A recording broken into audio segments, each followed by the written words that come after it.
Placebo. This effect is triggered by the person's belief in the benefit of a treatment and their expectation of feeling better, or in this case, having a handbrake that works. The placebo effect is when a person's physical or mental health appears to improve after taking a placebo or dummy treatment. In this case, having a working handbrake.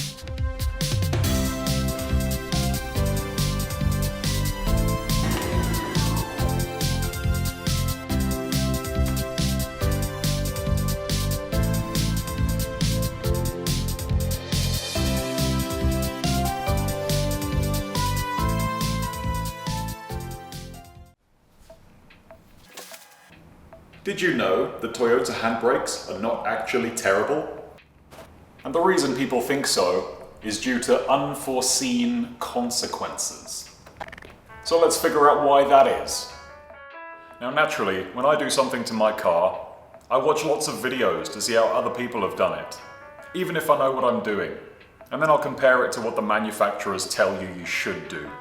And in this case, I have never seen anybody do it correctly. Now here's some phenomenal new information. Engineers know more than fitters or mechanics, and even more than YouTube tryhards. Now luckily, in this case, I tick all of these boxes. So this means you should either listen to everything or absolutely nothing that I say. None of the videos I saw followed the engineer's instructions, and the result is a crap handbrake, blamed on Toyota. The result of this are companies selling aftermarket components to bring poor adjustment closer to spec and save the day. Controversial. Tell me I'm wrong in the comments below. So this video is basically instructions on how to not mess up your handbrake by following instructions myself. One of the easiest videos I've ever made, aside from smashing 10 videos together and making a 2-hour-long super episode, but you can watch that here. Anyway, to the hoist.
So it's looking pretty clean in here. It's almost like someone's already been in here to diagnose this stuff.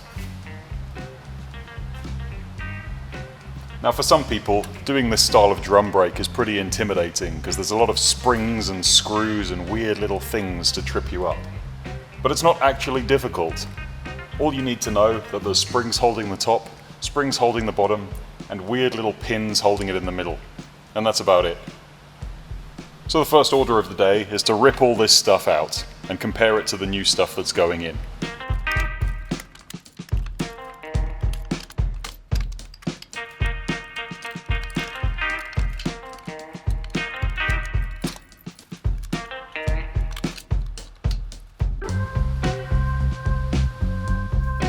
Now that that's all out the way, you can see that I'm going to be replacing this old stuff with this new stuff. And And I guess one thing to make note of is that these are actually handed, like left and right. And the only real difference is this pin is pushed through the other way on the right side than it is on the left side. Like that. Other things to note are that I'm doing the passenger side first. That's the left side. If it's not that side, then you're wrong. So make note of the orientations of these things. Because aside from that, you can't really go wrong. And obviously if you're doing the driver's side, it's the opposite. Now the main thing you have to do is swap over this lever arm. But the kit that I've got comes with all these different springs and clips, so I don't need to reuse anything except for the arm itself.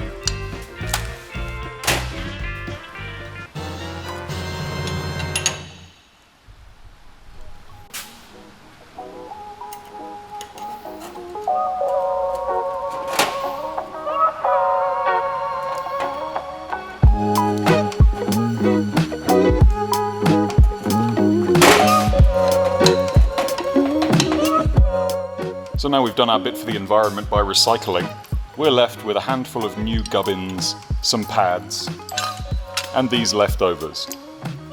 Now for the intimidating part. These horrible little pins, springs, and things. And on Landcruisers, there's an extremely easy way to do it that I've never seen anyone else do. Now these clips are supposed to hold a spring into this slot with assistance from this hole. And Toyota have done this to make it easy. I know a lot of car manufacturers don't, but there's a very easy way of doing it. Now first, if you chuck the locating plate, the spring, and the weird little locking washer on first, you can pull it up tight like this. And then literally all you have to do is get this little tab to line up with this hole using the slot.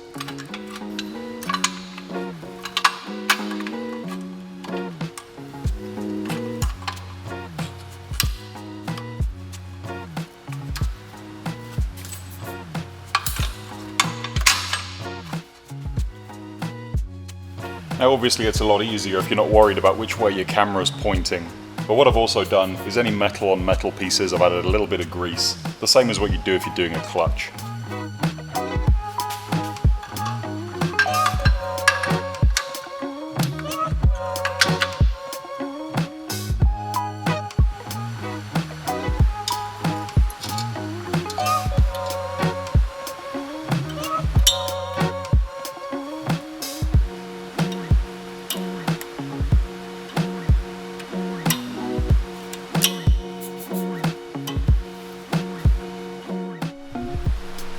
So that's pretty much everything back where it should be. Make sure the spring goes at the back, not the front, because otherwise it'll get in the way of your adjustment. You've got your weird little button spring things. And make sure the spring that's on top goes on the caliper side. And apart from that, that's how everybody else does it. But this is where things are going to get different. Now step one of putting everything back together and not having a really terrible Landcruiser handbrake is disconnecting the handbrake cable.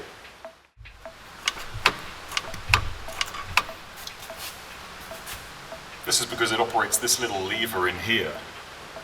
And levers apply different pressures at different angles. So if you've got the wrong starting angle, you're going to have the wrong pressure applied at the wrong points. And all it does is it spreads the top of the pads out like this. And what it means is if you adjust it wrong, you're going to get uneven pad wear. And as it'll only be pressing on these top corner points, you'll have a handbrake that wears out in no time at all, which is what most people complain about. Now this is why we have to disconnect this handbrake cable to take all the tension off this lever arm in here, so that our brake shoes are as close together as possible. Then what we can do is adjust them from the bottom, and it means that we'll get all of this contact area with the drum as the whole thing expands, instead of just the top corner.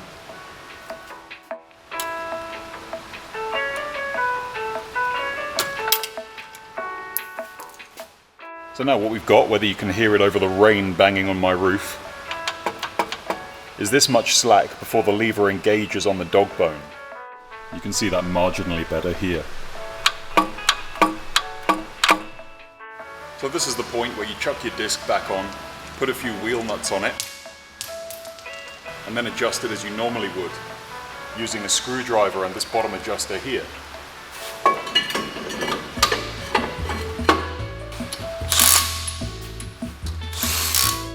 So all you have to do for this stage is rotate the wheel until you reach this hole at the bottommost point.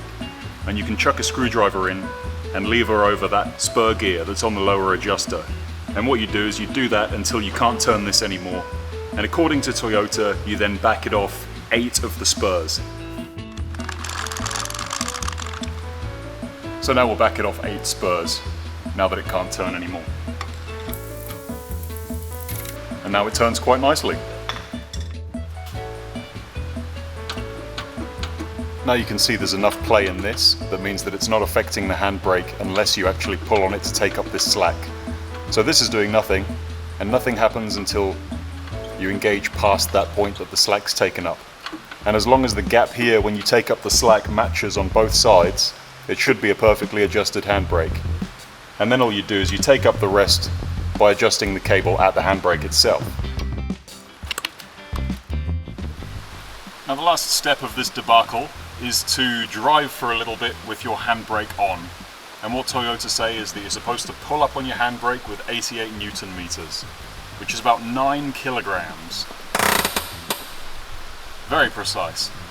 So I've decided to do this just by driving for a little bit with my lockers on and my wheels off the ground, because I can.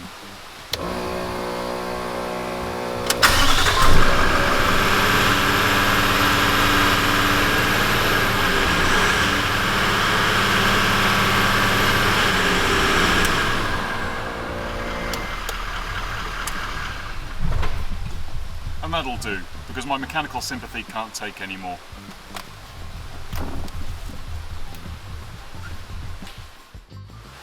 So these are pretty toasty now, which means they're both obviously working. And all I'm going to do is wait for everything to cool down, do that last adjustment from the handbrake, and then I'm done. And that's just the point where I decide how many clicks I would like to have in my handbrake. And that's about it. This is the exact method I used on the Troopcarrier over there. Over a year ago, and it hasn't needed adjustment since. But as always, you're welcome to share your views and knowledge, as well as battle in the comments below. Now, as I'm sure you're aware, this is going to be the exact same on both sides, so I'm not going to bore you with showing the exact same thing twice. But in the meantime, I'll leave you with this lovely slice of OSHA.